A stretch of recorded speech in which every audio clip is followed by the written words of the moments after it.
Hello বন্ধুরা, welcome back to my channel Rumela and যেহেতু তোমাদের কাছে কিন্তু আজকে নিয়ে চলে এসেছি মিদনাপুর চার্চ মেলার এটা লাস্ট পার্ট 3।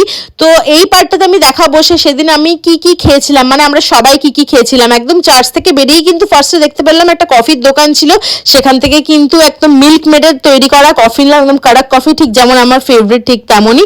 তারপরে সেই কফিটা খাওয়ার পরে কিন্তু ইচ্ছা হলো একটু টক ঝাল কিছু খেতে, তো বেরিয়ে চলে আসলাম, খেলাম টক ফুচকা, মিষ্টি ফুচকা, এই সমস্তটা খেলাম। আর যেমন তোমরা জানো ম্যাও রিসেন্টলি খুব ফুচকা লাভার হচ্ছে, তাই না, ও খেলো। তারপরে দেখো এখানে দেখতে পারলাম ছানার কেক, এই জিনিসটা কিন্তু আমি অনেক মেলাতেই দেখেছি বাট কোনোদিন ট্রাই করা হয়নি, ট্রাই করার ভীষণ ইচ্ছে ছিল। দেখতে ব্যাপারটা যতটা লোভনীয়, যতটা সফট ডেলিকেট, খেতে কিন্তু অ্যাভারেজ খেতে, তো সেটা ট্রাই করার ইচ্ছে ছিল বলে খেলাম। তারপরে ঠেলা গুঁতো ভিড়ের মধ্যে ঠেলা গুঁতো মেরে মেরে বেরোলাম।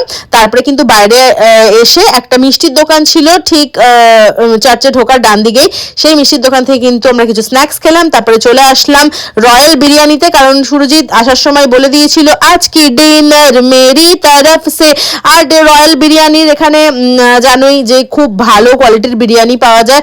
আর আমরা তো মাটন বিরিয়ানি বেশিরভাগ নিয়ে থাকি, তো মাটন বিরিয়ানি প্রত্যেকবারের মতন তাই নিলাম। খেতে কিন্তু দারুণ সুন্দর, দারুণ টেস্টি ছিল, একদম পেট ভর্তি করে, পেট মন সব শান্তি করে খেলাম মাটন বিরিয়ানি।